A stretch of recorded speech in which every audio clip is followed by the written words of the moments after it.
So doctor గారు ఈ మధ్య కాలంలో విన్నాం మేము. అంటే ఇప్పుడు వెయిట్ తగ్గడానికి ఆల్రెడీ యూఎస్ఏలో కానీ, మిడిల్ ఈస్ట్‌లో కానీ చాలా మెడిసిన్స్ వచ్చాయని మేము విన్నాము. సో షుగర్ ఉన్న వాళ్ళు కూడా ఆ వెయిట్‌ని తగ్గించుకోవడానికి ఇలాంటి మెడిసిన్స్ వాడొచ్చు అని మేము విన్నాము.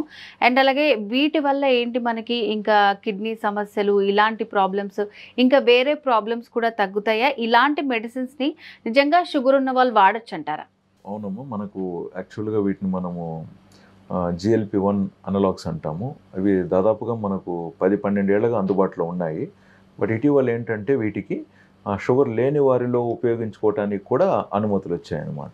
ఓకే. ఎందుకంటే వెయిట్ ఎక్కువగా ఉన్నప్పుడు తర్వాత చాలామంది వీరు ప్రీ డయాబెటిక్ అండ్ డయాబెటికే అయిపోతున్నారు. సో ముందస్తుగా కానీ మనం వైద్యం చేయగలిగితే అట్లీస్ట్ డయాబెటీస్ లేకుండా వెళ్ళకుండా ఉంటారు కదా. అండ్ ఇదివరకు ఏంటంటే బ్యారియాట్రిక్ సర్జరీ అనేది ఒక మెయిన్ ఆప్షన్ అనమాట.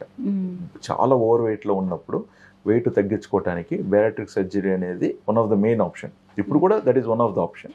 బట్ అదర్వైజ్ కొంచెం అటు ఇటు కాకుండా ఉన్నప్పుడు లేదా బ్యారియాట్రిక్ సర్జరీ చేసుకున్న తర్వాత బరువు బాగానే తగ్గారు, ఆ తర్వాత ఇంకాస్త తగ్గాల కానీ తగ్గట్లేదు, అక్కడికి వచ్చి ఆగిపోయింది అనుకోండి, వారికి కూడా మళ్ళీ ఈ మెడిసిన్స్ని వినియోగం చేయడానికి ఛాన్సెస్ ఉన్నాయన్నమాట. బట్ కొంచెం ఖరీదు ఎక్కువ ఉంటాయి. అవి ఇంజెక్షన్స్ రూపంలోనే మనకు వారానికి ఒకటి చొప్పున ఉన్నాయి. ప్రస్తుతానికి డైలీ ఉన్నాయి అన్నమాట. డైలీ ఇంజెక్షన్ అన్నా తీసుకోవాలి లేదా డైలీ ట్యాబ్లెట్ అన్నా తీసుకోవాలి ఇండియాలో అందుబాటులో ఉన్న వాటికి. బయట ఏంటంటే వీక్లీ వన్స్ వచ్చి ఉన్నాయి వాళ్ళకి. మనకి ఇండియాలో కూడా త్వరలోనే మోస్ట్లీ నెక్స్ట్ మంత్ అలాగా ఒక కంపెనీ ఆల్రెడీ లాంచ్ చేయడానికి కూడా ప్రణాళికలు తీసుకొస్తున్నారు. But very expensive. ఓకే. చాలా ఎక్స్పెన్సివ్గానే ఉంటుంది ట్రీట్మెంట్. సో అంటే మీరు చెప్పిన ఇప్పుడు షుగర్ ఉన్న వాళ్ళకి అంటారా? ఇప్పుడు నార్మల్ వాళ్ళు కూడా నార్మల్ వాళ్ళకి కూడా ఓకే. ఇప్పుడు సేమ్ ఇప్పుడు యూఎస్లో ఆల్రెడీ అందుబాటులో ఉంది, వాడుతున్నారు. చాలామంది వెయిట్ మంచిగా తగ్గుతుంది. కొంతమంది మన దేశంలో కూడా ప్రముఖులు, తర్వాత కొంతమంది సినీ నటులు కానీ సో బయట కన్సల్టేషన్ తీసుకొని అక్కడి నుంచి మెడిసిన్స్ తెప్పించుకొని కూడా వాడుతున్నారు. బట్ అయినప్పటికీ కూడా డైట్ అనేది మళ్ళీ ఇంపార్టెంటే. ఓకే. ఈ మెడిసిన్స్ వేసుకున్నా సరే మనం డైట్ ఫాలో చేయాలి. మళ్ళీ అల్టిమేట్లీ డైట్ ఇంపార్టెంటే. బాగా తినేసి టాబ్లెట్ వేసుకుంటాం సన్నగా అయిపోతాం అంటే కుదరదు. వామిటింగ్స్ అయిపోతాయి. ఓకే. ఓకే. అదే జరిగేది. సో అంటే ఎన్ని మందులు వాడినా మనం ఖచ్చితంగా మన డైట్ పాటించాలి. క్యాలరీ రెస్ట్రిక్షన్ ఉండాలి.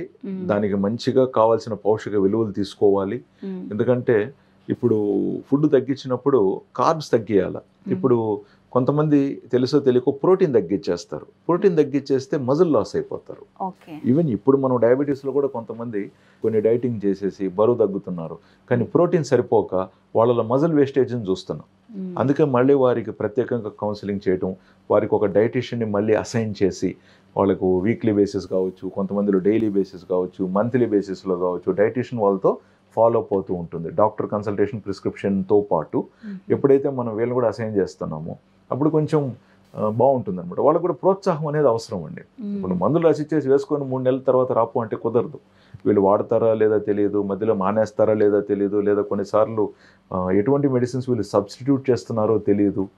సో ఇవన్నీ చాలా ఇష్యూస్ ఉంటాయి అన్నమాట. సో మధ్యలో ఏదైనా ఒకవేళ వీళ్ళకి ఇతర హెల్త్ సమస్యలు వచ్చినాయి అనుకుందాం. సో లైక్ సమ్మర్లో డీహైడ్రేషన్ కావచ్చు, లేకంటే అనుకోకుండా వామిటింగ్స్ కావచ్చు, లేదా ఏదైనా జ్వరం వచ్చింది అనుకుందాం, లేదా మూత్రంలో మంట, యూరిన్ ఇన్ఫెక్షన్ వచ్చింది అనుకుందాం. సో అప్పుడు మళ్ళీ ట్రీట్మెంట్ వచ్చి తాత్కాలికంగా చేంజ్ చేయాల్సింది ఉంటుంది. కాబట్టి వీరు ఖచ్చితంగా డాక్టర్ టచ్లో ఉండాలి. అండ్ అదేవిధంగా పాటించినట్లయితే మంచి సేఫ్ రిజల్ట్స్ అనేటివి మనము చూడొచ్చు అన్నమాట.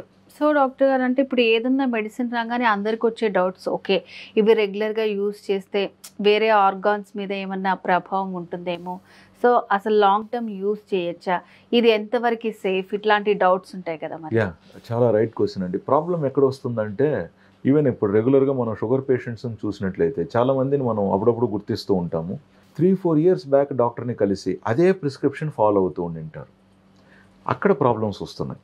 ఎందుకంటే వీరు మళ్ళీ కానీ డాక్టర్ని సంప్రదించినట్లయితే తర్వాత వారి ఆరోగ్యాన్ని బట్టి, తర్వాత వారి యొక్క అవయవాల పనిచేసే తీరుని బట్టి కొన్ని మందులు డోసు తగ్గించడం, లేదా కొన్ని అడ్జస్ట్ చేయటం, లేదా కొంత మందులు ఆపటం జరుగుంటుంది.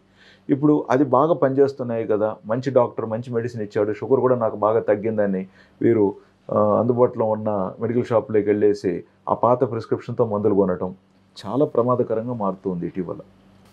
లాంగ్ టర్మ్గా ప్రిస్క్రిప్షన్ చేంజ్ చేయకుండా ఒక డాక్టర్గా మనం అడ్జస్ట్ చేసినప్పుడు ప్రిస్క్రిప్షన్ ఒకలాగా ఉంటుంది. మీరంతా బాగానే ఉంది కదా అని చెప్పేసి సంవత్సరాల తరబడి అదే పాత ప్రిస్క్రిప్షన్ వాడటంలో షుగర్స్ కంట్రోల్లో ఉన్నప్పటికీ కూడా మిగతా కొన్ని విషయాలు చూడాల్సింది ఉంటుంది. సో అక్కడ ప్రమాదంగా మారుతుందన్నమాట. సో అందుకే మేము ఎప్పుడు కూడా పేషెంట్కి ఎక్స్ప్లెయిన్ చేసేది, ఒకవేళ మీరు బయట ఊర్లో ఉన్నారు, రాలేకపోతున్నారు, పర్వాలేదు, 3 monthsకి ఒకసారైనా డాక్టర్తో ఫోన్ కన్సల్టేషన్ అన్నా మీరు చేయాలి. బ్లడ్ టెస్టులతో పాటు కొన్ని 1 or 2 అదర్ టెస్టులు అవసరం ఉంటాయి. అవి చేసుకొని డాక్టర్ని సంప్రదించాల్సిన అవసరం ఉంటుంది. అన్ని టెస్టులు 20-30 పేజీలకు టెస్టులు చేసేసి ఏదో ప్యాకేజీలో డాక్టర్ చెప్పినట్టుగా మీరు పాటిస్తే మంచి ఆప్షన్ అండి. మీకు అంతటిగా మీరే ఏవేవో టెస్టులు చేసేసుకొని అందులో ఏదో ఒకటి అటు ఇటు రావటం, దానికి వీళ్ళు ఆలోచించుకొని గూగుల్లో సెర్చ్ చేసేసి ఆ గూగుల్ వేరే విధంగా దాన్ని ప్రణాళికలు కానీ చూపించింది అనుకోండి, అక్కడి నుంచి పేషెంట్కి కన్ఫ్యూషన్, డిప్రెషన్ స్టార్ట్ అయిపోవటం, ఇవన్నీ మనం గమనిస్తున్నాం. లేదా మెడిసిన్తో ఏదో సైడ్ ఎఫెక్ట్ వచ్చేసిందని వీళ్ళు ఊహించుకోవటం. డయాబెటీస్లో కొత్త మెడికేషన్స్ ఏదైతే వస్తాయనుకుంటున్నామో కిడ్నీ, హార్ట్ మీద మంచి ప్రభావాలు చూపిస్తున్నాయి అంటేనే ఆ మందు మార్కెట్లోకి విడుదలవుతుందండి. అదేవిధంగా లివర్ మీద ఎటువంటి హానికరంగా కూడా మెడిసిన్ ఉండకూడదు. అప్పుడే మెడిసిన్ అనేది మనకు అందుబాటులోకి వస్తుంది. సో ఒకవేళ ఏదైనా మెడిసిన్ మనం వాడేటప్పుడు ఏదైనా పలానా అవయవం మీద అది కొంచెం లోడ్ పెడుతుంది అనుకున్నప్పుడు దాని డోసెస్ మనం అడ్జస్ట్ చేసుకొని డాక్టర్ దాన్ని తక్కువ డోసుల్లో ఇచ్చుకుంటారనమాట. ప్రాబ్లం ఎక్కడవుతుంది, మళ్ళీ తర్వాత డాక్టర్ని కలవకుండా షుగర్ పెరిగిందని పేషెంట్ సొంతంగా మెడిసిన్ని డోసు పెంచుతారు.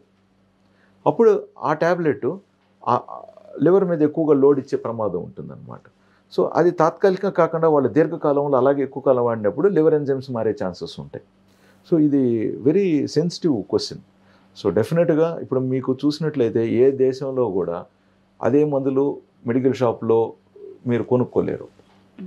అవి అది బెల్లం పప్పులు కాదు కదా, పోయినప్పుడల్లా వాళ్ళు అమ్మటానికి ఖచ్చితంగా డాక్టర్ ప్రిస్క్రిప్షన్ ఉండాలి, లేదా రీఫిల్కి పర్మిషన్ అన్నా ఉండాలన్నమాట. సో తెలివైన వారు, అర్థం చేసుకోగలిగేవారు ఈ విషయాలు తెలుసు. కొన్ని సందర్భాలలో డాక్టర్ దొరకలేదని, లేకన్నా ఉంటే అదే మందులే కదా డాక్టర్ మళ్ళీ రాసిస్తాడని చెప్పి, లేదా డాక్టర్ దూరంగా ఉన్నారు సంప్రదించలేకపోతున్నాము, లేదా డాక్టర్ అవైలబిలిటీలో లేరంట అని చెప్పేసి ఎక్స్టెండ్ చేస్తారు. 1 month 2 months ఎక్స్టెండ్ చేయటం వేరే, బట్ సంవత్సరాల తరబడి డాక్టర్ దొరకకుండా ఎలా ఉంటాడు మీ డాక్టరు? ప్రాక్టీస్ వదిలేసి అయితే ఆయన పారిపోడుగా, ప్రాక్టీస్లోనే ఉంటారుగా. సో ఒకవేళ మీరు అనుకున్న రోజు ఆయన అపాయింట్మెంట్ దొరకకుండా ఉండిండొచ్చు, బట్ మళ్ళీ ఫాలోఅప్ చేసి డాక్టర్ అపాయింట్మెంట్ తీసుకొని సంప్రదించడం మంచిది కదా. సో చాలా వరకు డాక్టర్స్ కూడా ఇప్పుడు ఆన్లైన్ కన్సల్టేషను అందుబాటులోకి తీసుకొచ్చారు. సో మెడిసిన్స్ డాక్టర్ చెప్పినట్టుగా మీరు పాటించండి.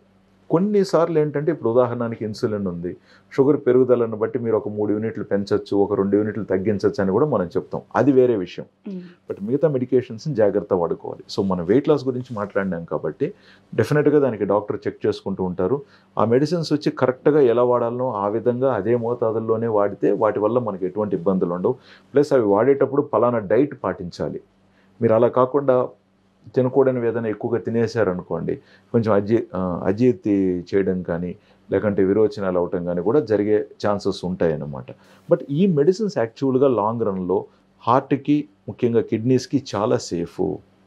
సో షుగర్ ఒకవేళ షుగర్ ఉన్నవారు వీటిని వాడుతున్నట్లయితే షుగర్స్ని కంట్రోల్ చేయడంతో పాటు హార్ట్కి, లివర్కి కూడా ఇవి చాలా వరకు సేఫ్ అని కూడా నిరూపించబడుతున్నాయి. అంతేకాకుండా లివర్ కూడా, ఇప్పుడు ఫ్యాటీ లివర్ అంటున్నారు చూసారా, ఫ్యాటీ లివర్ని కూడా ఇవి తగ్గిస్తున్నాయని కూడా మనకు ఎన్నో ఆధారాలు వస్తున్నాయన్నమాట.